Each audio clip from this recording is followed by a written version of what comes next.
La TV-CRA est au cœur des préoccupations des gens d'ici depuis plus de 45 ans.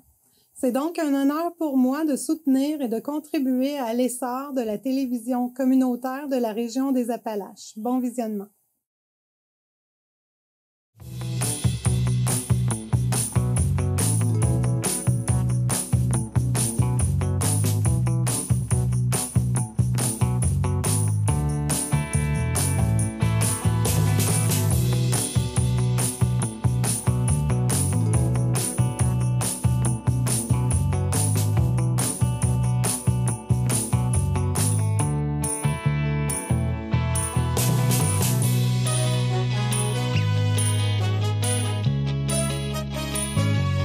Madame, Monsieur, bienvenue à votre émission habituelle d'information Appalaches en quelques mots. Débutons cette émission par un reportage que nous avons effectué lors d'une remise particulière effectuée à Madame Thérèse Sheffield. Un hommage pour son implication dans la communauté dans le cadre du mois de l'histoire des Noirs qui se terminait le 28 février dernier. Alors, voici le reportage en question. Et bonjour, ça me fait plaisir d'être avec vous aujourd'hui. Mon nom, c'est Geneviève et j'ai la chance d'être avec Mme Thérèse Sheffield. Thérèse est l'animatrice de l'émission Rencontre depuis plusieurs années. Donc, elle va nous expliquer un peu c'est quoi son implication et ses engagements au sein de notre télévision. Donc, bonjour Thérèse, merci. Bonjour Geneviève. Merci d'être avec nous. Oui, je vais dire ça après. Oui, merci. Ça me fait plaisir que tu sois là. Dans le fond, toi, tu es l'animatrice de Rencontre depuis déjà plusieurs années. Ça va faire 8 ans que je suis animatrice, oui. Puis, dans le fond, le mandat de cette émission-là t'a probablement été confié parce que tu es une amoureuse des gens de notre région. Donc, toi, tu viens d'un autre endroit, mais tu as vraiment adopté notre communauté. Puis, tu as toujours travaillé pour la faire découvrir. Oui, ça c'est vrai. Je suis née aux États, dans l'État de Kansas et tout ça, mais ça fait plusieurs années que je suis ici. Je suis ici depuis 1969, donc ça ne date pas d'hier. Puis oui, pour l'émission, je peux dire oui, ça fait longtemps que je suis impliquée, puis j'essaie de participer de différentes façons, mais c'est sûr que animer une émission, ce n'est pas mon idée. J'avais présenté une idée à Pierre Sévigny à un moment donné parce qu'il y avait de plus en plus des immigrants qui arrivaient, puis je pensais que ce serait intéressant peut-être d'avoir ce qu'on appelle en anglais town hall meeting, une assemblée publique où les gens de Thetford pouvaient rencontrer les immigrants puis avoir un échange, puis une discussion pour être capable d'accueillir les gens avec plus de facilité puis compréhension. Alors que finalement, c'était pas ça de tout. Pierre est revenu parce que Karine Soares, qui était directrice avant, elle avait peut-être trop de choses, trop d'assiettes pleines, et elle voulait décharger peut-être un peu. Donc, elle avait l'émission Rencontre, et elle a passé le flambeau. C'est moi, j'ai décidé que même si c'était un peu en dehors de mon zone de confort, j'étais prêt à relever le défi. Bien, pour moi, c'est un plaisir de collaborer avec toi. Puis, je pense qu'il y a d'autres gens de notre communauté qui seraient en accord avec moi. Fait que c'est pour ça qu'aujourd'hui, on va les inviter à rentrer avec nous parce qu'il y a des gens qui voulaient te faire un petit hommage. Hein? Oh oui! Allô Thérèse!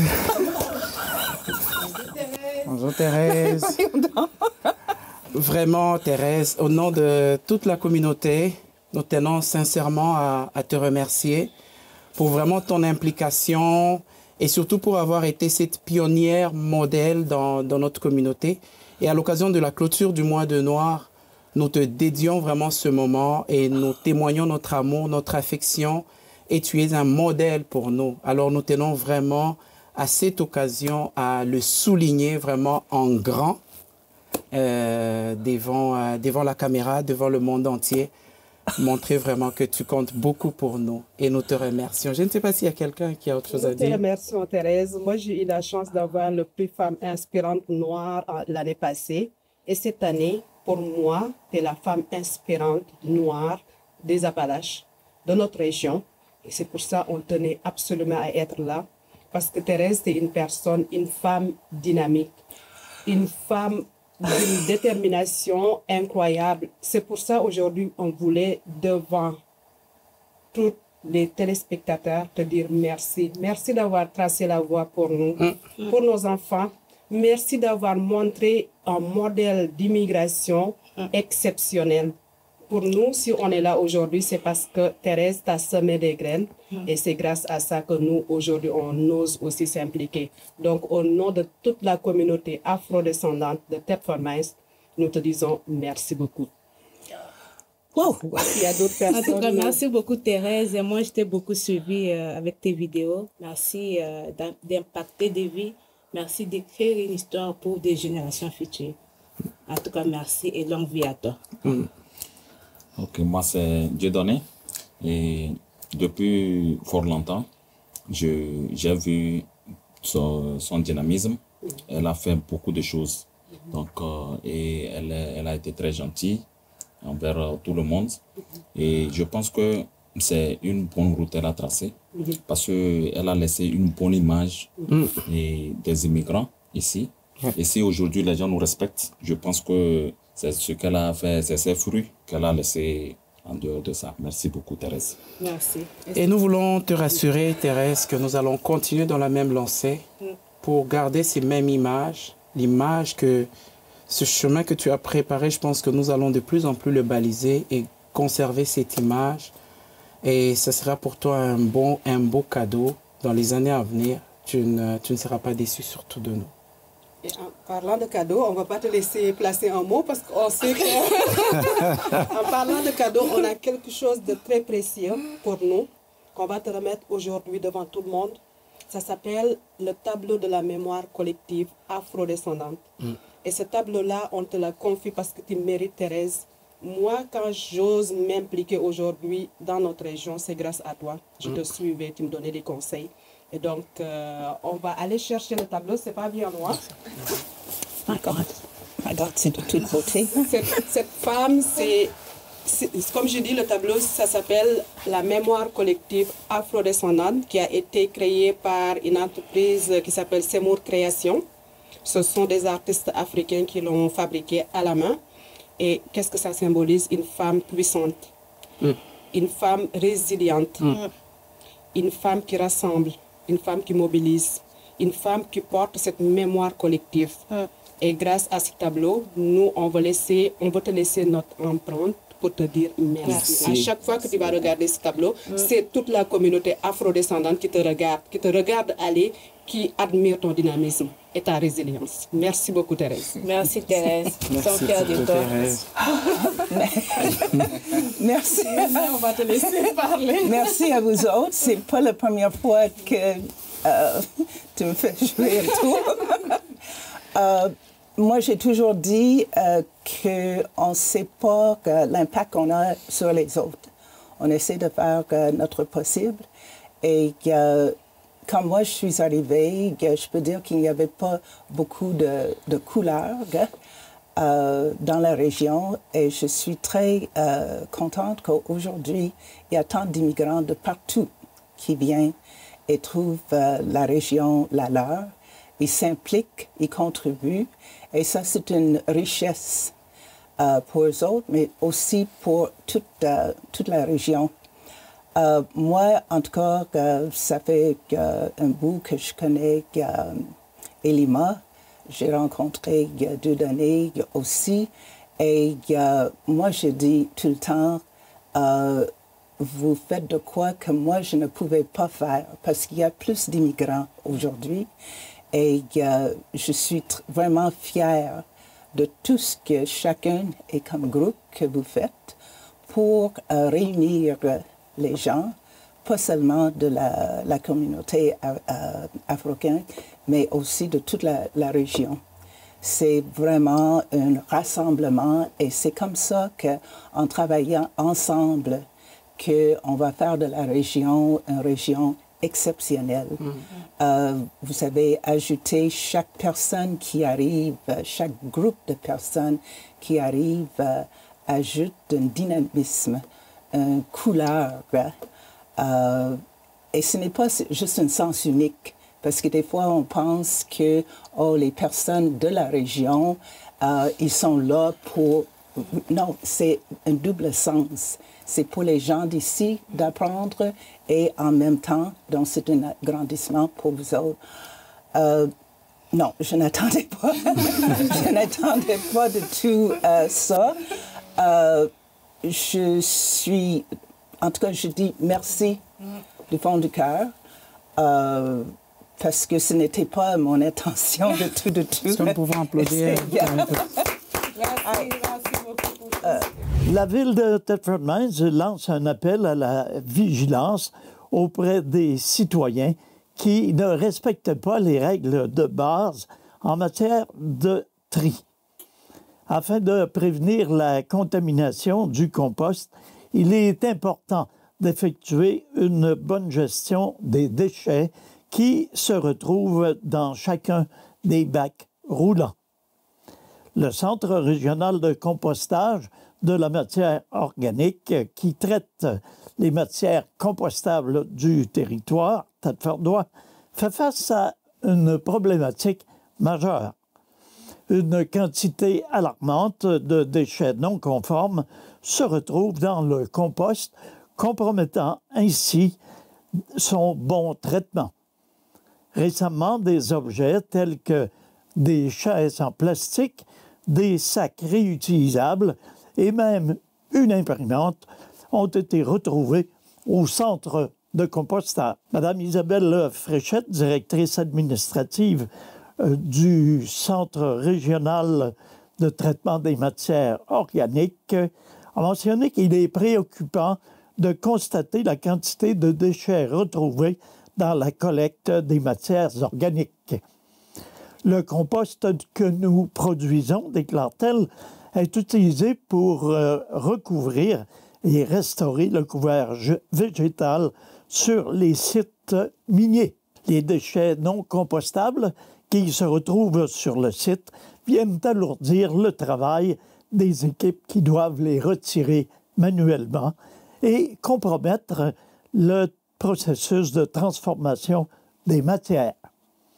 La participation consciencieuse de l'ensemble des citoyens s'avère cruciale pour assurer le bon fonctionnement et la réussite du programme de mentionner Madame Fréchette.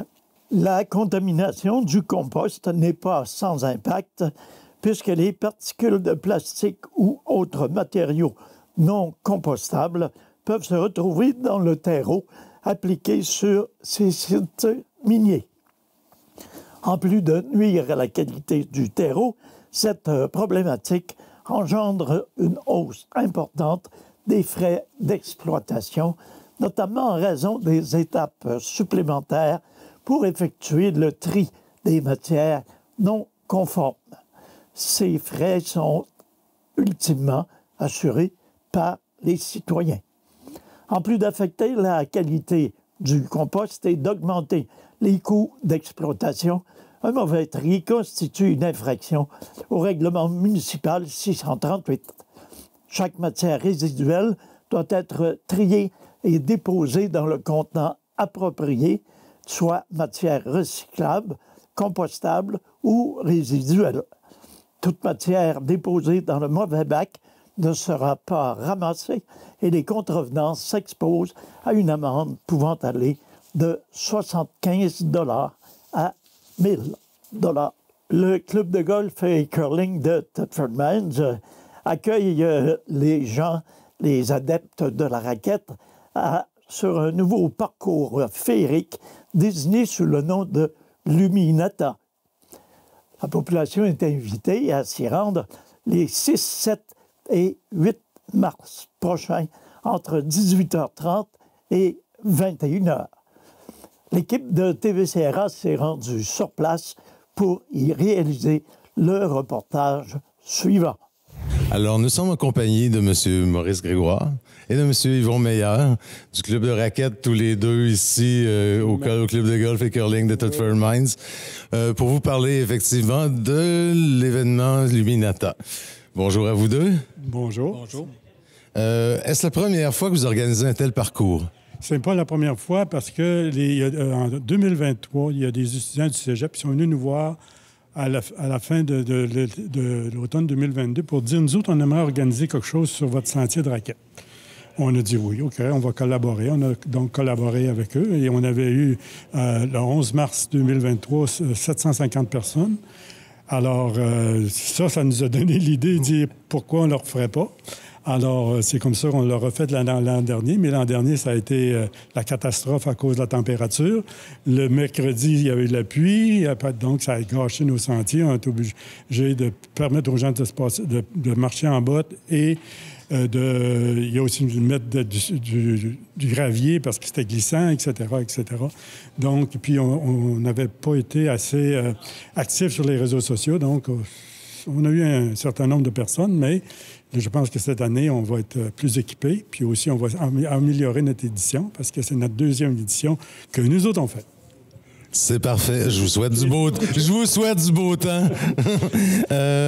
D'où vous est venue l'idée de concevoir le parcours plein air féerique, au fond, de renouveler l'expérience? C'est à partir de ça, finalement, de la première expérience? Je vous dirais que la MRC avait une priorité, le plein air. Et il y a plusieurs régions qui ont des types de circuits éclairés comme ça.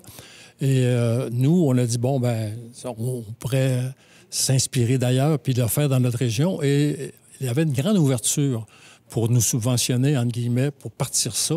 Et comme on avait eu une courte expérience, on a dit, bon, OK, on va y aller parce que nous autres, on trouvait ça que c'était un gros potentiel et que c'était intéressant. Et d'ailleurs, les gens qui sont venus l'an passé, là, ils n'en revenaient pas. Ils disaient, Jean de Thetford, réveillez-vous, allez voir ça, c'est féerique. Alors, c'est pour ça qu'on a continué avec les partenaires et qui attendent justement cette réaction des gens de dire, hey, c'est fantastique, on a ça en Thetford comme attrait local et même régional et même davantage. Oui, je suis d'accord avec vous. D'où vous est venue l'idée du nom Luminata? En fait, c'est Joanie, la publiciste et la directrice de marketing du club, qui nous a suggéré ce nom-là.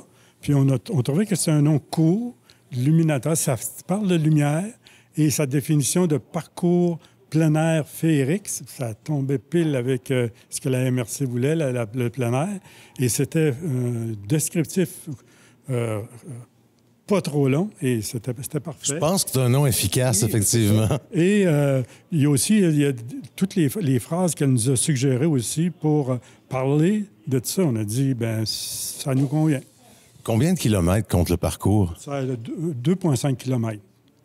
C'est un peu long pour un sentier illuminé, mais c'est pour ça qu'on essaie toujours de faire à certains endroits des wow pour que les gens ils fassent tout le parcours, puis... qu'ils puissent prendre des petites pauses, finalement, et admirer le décor. Ouais. Et il y a aussi des choses qu'on va améliorer encore avec la prochaine édition, par exemple. On dit, bon, il faudrait mettre ça, il faudrait faire ci, il faudrait faire ça. Déjà qu'on a des idées, là. Puis aussi, je pense qu'on pourrait le faire non seulement l'hiver, mais on pourrait le faire au printemps, à l'été ou à l'automne, comme par exemple... on voulait le faire à l'Halloween à un moment donné. Puis là, ça pourrait devenir un événement 4 saisons, au fond. Absolument, absolument. Le parcours peut prendre combien de temps environ? 1 heure, à peu près. Okay. Oui, tranquillement, pas vite. Et à quoi les visiteurs doivent-ils s'attendre? Je pense que les visiteurs, ils vont être impressionnés par... On pense l'an passé, au retour, on demandait « Qu'est-ce que vous avez aimé? » « Oh, la forêt enchantée, c'était extraordinaire. » Oh, les triangles, là, nous disait les points forts. Et c'est là-dessus qu'on veut. On circule avec des éclairages différents partout. Puis là, on dit, ben là, il faut créer. Oh, wow, qu'est-ce que c'est que c'est? C'est ça. On met plus de wow. Par exemple, dans la première section, à un moment donné, il y a comme un petit pont, mais le pont, il est illuminé. Il y a un autre on a mis une structure. La structure est éliminée. Puis il y a aussi à côté, il y a tel arbre qu'on peut éliminer. Donc, c'est ça qu'il faut ajouter. Puis, Et puis, on reçoit les commentaires des gens qui nous disent ça, on a aimé ça. Et entre autres, par exemple, les enfants, ça nous a impressionnés. Ils courent après les lutins, après les lapins. Que cette année, on a décidé d'éclairer. L'an passé, ils n'étaient pas éclairés, mais là, on les a éclairés. Et les enfants, ils entourent les lapins, ils entourent les lutins pour se faire photographier. Puis eux autres, c'est plus ça qui les attire. Alors, c'est pour ça que quand on a revenu cette année, on a demandé à M. Grenier, hey, les enfants ont aimé ça, puis il nous a fourni davantage. Vous créez de l'émerveillement, au fond. De l'émerveillement auprès des enfants. Et les enfants, ils sont émerveillés, les parents sont contents, puis ça fait une belle soirée familiale. Ça fait le bonheur de tous. Oui, c'est ça, c'est une belle expérience.